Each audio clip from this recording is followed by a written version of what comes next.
অবস্থা কে? হ্যাঁ, আমি পারি না আর পারি না, ওরা কেন মরে না, আজরাইল কেন চিনে না, অগরে আমি পারি না আর পারি না। आपका हमारे पास क्लियर है, ये बांग्लादेश कंट्री में ही आपके होम एड्रेस पर आपको मिलेगा। ইরে কপাল দিয়ে আমার টমটম ইলেকট্রনিক্স থেকে মোবাইল পাইছি। মোশারফ ভাই উড়ে যা। কি হইছে ইমরান, ডাকছস কে? আরে ডাকছি কি লিগা, হুন তাহলে তোর একটা কথা কই। কথাটা ওরে যদি কই না, ওর কথা ঠিক হইব না। না ওই কোরবানিতে একটা গরু কিনবো। দুধ বেটা, কুরবানি না গেল দুদিন আগে। আগামী কোরবানিতে কিনবি তাহলে। দুধ বেটা, আগামী কুরবানিতে তুই গরু কিনবি, আজকে আমাদের কাছে ডাইকে লইছস। পাগলের দল। आपका हमारे पास क्लियर है, ये बांग्लादेश कंट्री में ही आपके होम एड्रेस पर आपको मिलेगा। তাইলে আমার মোবাইলটা মনে হয় এয়ারপোর্ট আইয়ে পড়ছে, ৬,০০০ টাকা ট্যাক্স ফি দিলেই আমার হাতে পেয়ে যাম। তাড়াতাড়ি যাই টাকাটা দিয়ে আসি।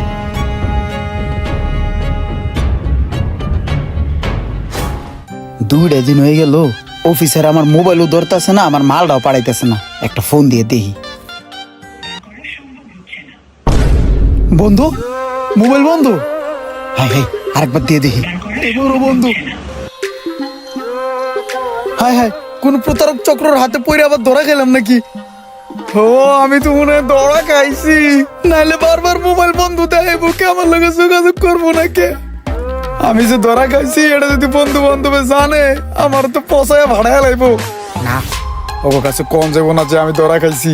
20টা ঘন্টা পার হয়ে যেতেছে, মোবাইলটা এখনো আইতেছে নাকি লেগা? মোবাইলটা তো পায়ে যাওয়ার কথা, এখনো আইতাছে নাকি? ধৈর্য তো আর মানতাছে না।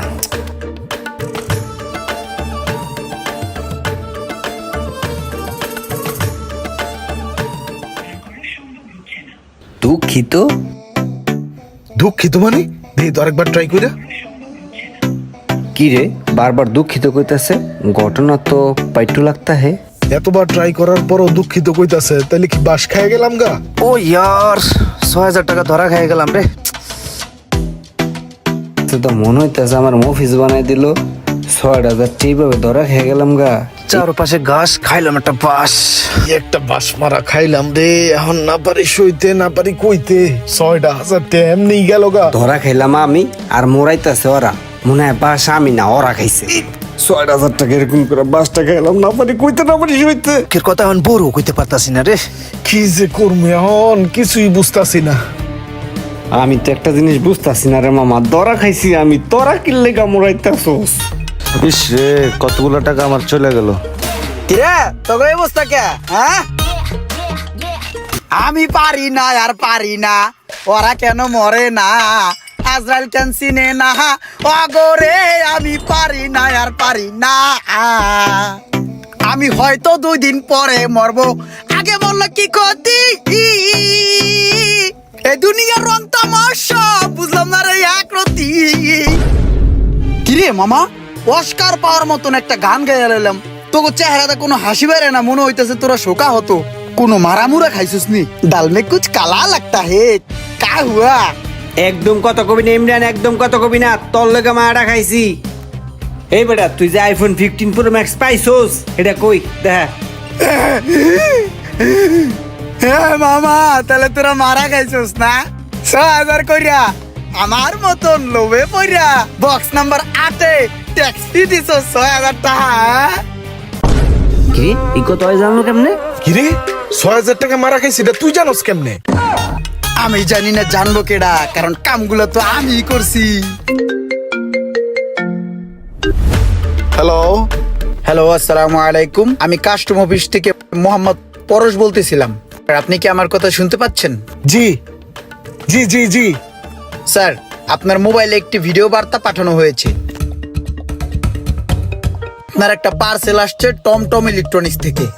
পার্সেলটা আমাদের কাস্টম অফিসে আটকে আছে। আমাকে এখন কি করতে হবে এটা বলেন। আপনাকে তেমন কিছুই করতে হবে না। যেই নাম্বার থেকে আপনার মোবাইলে কল গেছে, এই নাম্বারে ৬,০০০ টাকা পাঠিয়ে দিলে আপনার পার্সেলটি আপনার বাসায় এবং আপনার হাতে পৌঁছে যাবে। আমি ৬,০০০ টাকা এখনই পাঠিয়ে দিচ্ছি, ঠিক আছে? আপনি এটা নিয়ে চিন্তা করেন না, আমার মালটা তো সঠিক সময় পেয়ে যাব না? জি স্যার। যাক, তাহলে ফাইনালি আইফোনটা পেয়ে যাবো রে। बॉक्स नंबर 8 है आपका 6000 आपका कस्टम टैक्स है ठीक है। আমার মোবাইলটা তেলে কাস্টমার আয়া পড়ছে 6000 টাকা ট্যাক্সটা দিয়েই। এইবার বিশ্বাস করলাম মালাইছে, যাই টাকাটা দিয়ে আসি। ভাই কিছু টাকা পাঠান দেবো? আপনার একটা নাম্বার দিতেছি, এই নাম্বারে 6000 টাকা পাঠান। হ্যাঁ 01935। আমি একলা ধরা খাইছি, এই কথা যদি আমি তগরে কই, তোরা সবাই আমার লইয়া মজাক করবি, হাসবি। হেল লিগা যাতে না আসতে পারোস, তগ মুখে কষ্টিপ মেরে দিলাম, তগরও ধরা খাওয়াই দিলাম, বুঝছিস নাই? বাঘ 20 ডলারটা তোর কাছে খাইছি, অরিজিনাল চকলের কাছে খাই নাই। কালকে এই 6000 টাকার টেনশনে আমার সারাটা রাত ঘুম হয় নাই। বন্ধু কামটা তুই ঠিক করস নাই। তোরা তো বড় আমার কাছে ধরা খাইয়া গেছিস, আর আমি তো অরিজিনাল চক্রের হাতে ধরা খাইছি, বুঝছিস নাই মামা? এখন তোরা কিন্তু সব টাকা পাবি না। তো অনেকের ফোনই এরকম ফোন আসতে পারে বা আপনাকে লোভনীয় অফার দিতে পারে যে জমজম ইলেকট্রনিক্স থেকে আপনি একটা ফোন পাইছেন। এই ধরনের চক্রের ফাঁদে পা দিবেন না। একটা জিনিস মনে রাখবেন, যে কোম্পানি আপনাকে আইফোন দিতে পারবে সে 6000 টাকা ট্যাক্সও দিতে পারবে। ভিডিওটা সবাইকে শেয়ার করে দিবেন এবং সবাই সাবধানে থাকবেন। Thank you. পাইটু ইলেকট্রনিক্স এটা আমাদের নতুন শপ। তো যদি কেউ ফোন কিনতে চান অথবা সেল করতে চান তাহলে অবশ্যই আমাদের দোকানে চলে আসবেন। Thank you.